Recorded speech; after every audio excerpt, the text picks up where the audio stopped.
I realized I forgot to conclude something after going inside and watching parts of my videos to see if they were, not crap. Of course, I also realized that I repeated that thing about why I think I'm intelligent twice. Sorry about that.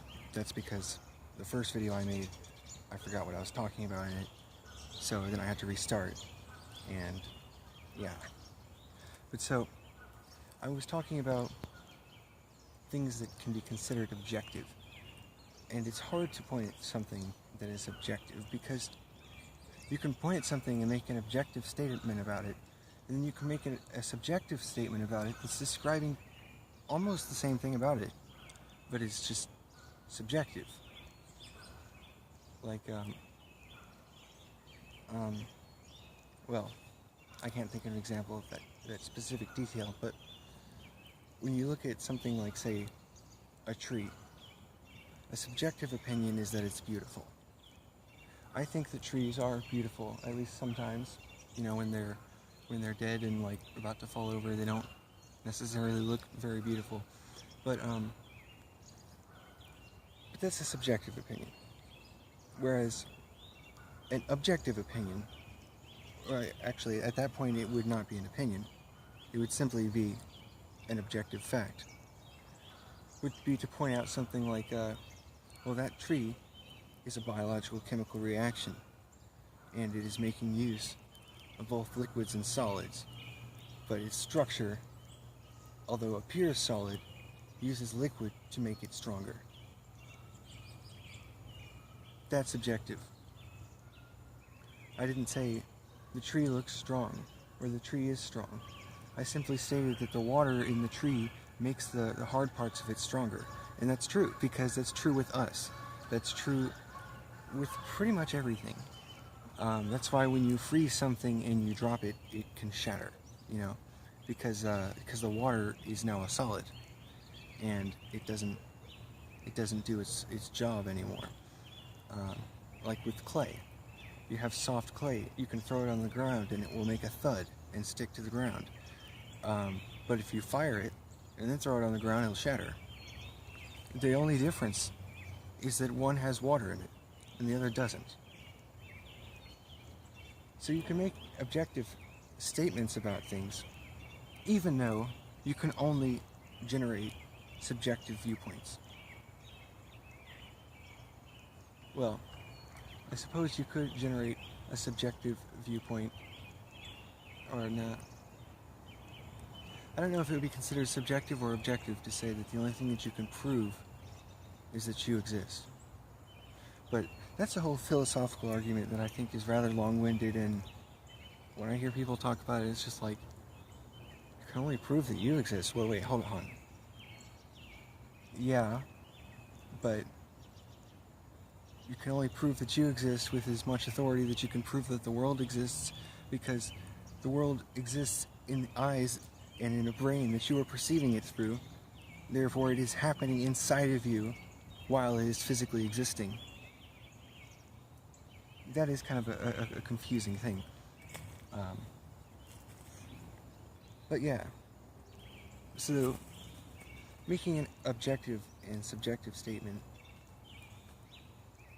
is somewhat tied to being able to level your own intelligence, because a objective statement about your intelligence could be, unless you have some sort of severe learning disability, could be that there is no limit to things that I can learn that I want to learn. Because if you want to do something, then you're going to do it frequently.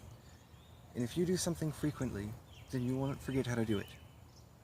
And so, if you do all those different fields of study I mentioned earlier, but you do all of them at a time, at a certain point you would come to a point where you can't encompass any more fields of study, or can't remember anything more, because you are literally out of storage space. But your brain makes room for more storage space, because it's not gonna, it'll delete other things. It'll delete things that you know about social constructs. It'll delete almost anything that it can to get memory. I mean, obviously there's still gonna be some kinds of social constructs that are deeply rooted in the back of your brain that are not going to be able to be deleted simply like memory. Go away, fly. Making the camera look bad. But that's like saying, well, the brain can't rewrite the brainstem. Of course, there are parts that the brain cannot rewrite of itself, but there are portions that have a certain amount of space, and they have to remain clear because otherwise it would be like those people who they know things since when they got this disease. I can't remember what it's called, but then they get this disease, and they can no longer learn anything new, and many things that they maybe just learned recently, they completely forgot. Is that a fly? It is. Die, mosquito. Why is the mosquito going after my phone and not me? Okay, so you have to be careful because, like, for example, I have very strong feelings about the fact that, or I have very strong feelings in that God doesn't exist. I cannot prove that God doesn't exist. But when I call for him to, make some sort of appearance, or her, or it, or whatever, if it is capable of that, or do anything that is capable of proving its existence, then, it does nothing, then there's nothing to prove. When you have a miracle, something that has happened, an anomaly, or a coincidence that doesn't seem like a coincidence, it's very easy to link this to the unknown, and God is the unknown. God is simply like, oh, here's something that we don't know, we don't understand, so we're going to use God to fill it in. Or something that we can't handle and we can't process. I think that many people who maybe don't hold on to religion very strongly or believe every word of the Bible, but still believe in God and pray and do that kind of stuff because maybe they think there's going to be an afterlife, whether they think that hell is going to happen or not. Just the idea of an afterlife or not, depending on whether you're good or not, can really change someone's views, and you can tell them to do terrible things and they will do that because they want to get to the afterlife. And there are some situations where that happens in the Bible, but for the most part they don't do that very much. But I mean, those kind of things are just so contradictory, and they simply don't make sense to put in the place that you're putting them. And that's where something that is not informational intelligence, but it's reason-based intelligence or critical thinking. Having informative information can help you formulate a good argument. But if you can reason something like, for example, this is just a simple kind of a reason thing. If God created us and the universe and everything in it and everything, then who created God? And you can't say himself and you can't say he's always been, because those are both paradoxes. So, what happened? Was he created by something else? In which case, he's no God. He was just created by this other being that's way better than him. It's just like some little kid who goes off and creates a bunch of beings. But you see my point in that simple argument. You don't have to go very far. You don't have to use any information, basically, except for the information that is in the Bible, which says that, I'm pretty sure that they say that God has always been. Yeah, but that doesn't make sense. Especially when you hear Christians say that God created time and that he is outside of time. And when you say that someone is outside of time, that at least implies that the universe is like a static thing to them. Nothing new or old is happening. Everything is happening at once, and you can see it all at the same time. I've actually contemplated, this kind of reality before, not for the reasons of God, but because I've thought about, it sucks that I have to go to bed at this time so that I can wake up at some other time when I want to stay up for, several more hours and actually, do some fun stuff. Why can't I just, pause time, just do this for as long as I want to and then resume time? But you can't do that, obviously. You can warp time with the time dilation effect, but that's not easy, and it's very confusing and kind of dangerous too. I mean, if you don't want to like take a chance of coming back and seeing that your whole like history, everyone you knew is gone because it's just so long ago, or even something less dramatic, like you leave when your sister is like 30 and then you come back and she's like 80. But so you can contemplate kinds of things like a timeless reality without the idea of God. Hopefully this tree is not in the frame too much because I've been messing with it a lot. And the whole idea of saying, oh, here's something that is unexplainable. We cannot yet explain this with science. So, God did it. Well, you know what? That's no better than me saying, oh, look, here's something unexplainable. I know. The magic toad that lives under my bed that only I can see and hear did it. It's just as reasonable, just as plausible.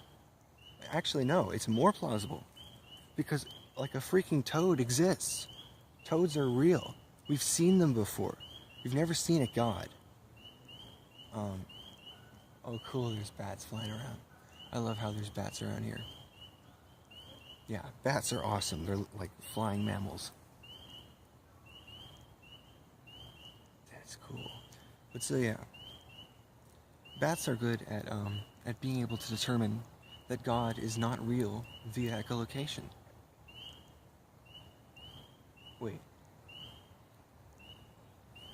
Yeah, they can do that because it makes just about as much sense as the whole God hypothesis. So, why not? I mean, fight fire with fire. But so yeah, I'm going to show you those bats. They're probably not going to look like much because they're pretty high up right now. And this is like a 2 megapixel camera or something. But yeah, that's what I keep looking at, those like little flying around dots in the air. And one of them just like flew really close over me. Oh, and there's another one over there. But so yeah,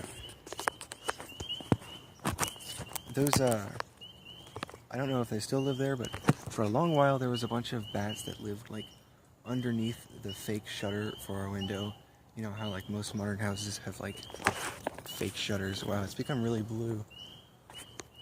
But yeah, so they were living underneath that, and it's just adorable because you can like walk up at night with like a flashlight, one of those ones that you can focus the beam directly on, and just shine it up there for a moment and see these tiny little itty bitty cute faces with like wings and little noses and ears and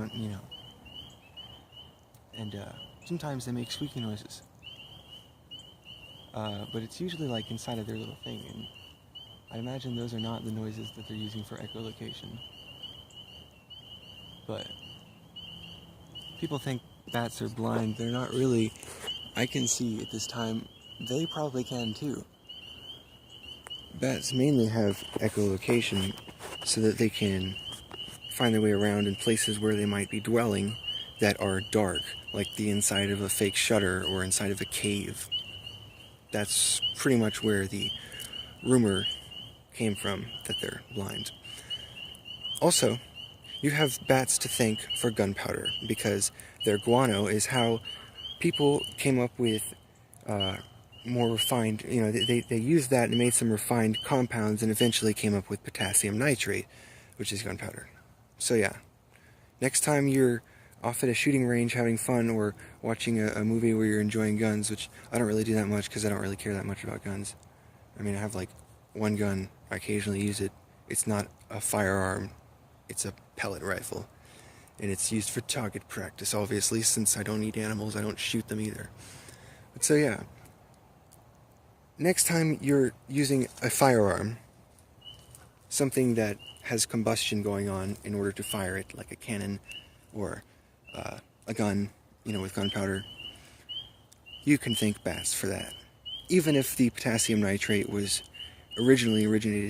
generated or at least if the potassium nitrate that you're using was made in a lab, people still kind of came about it as early as they did because of bat poop. So yeah.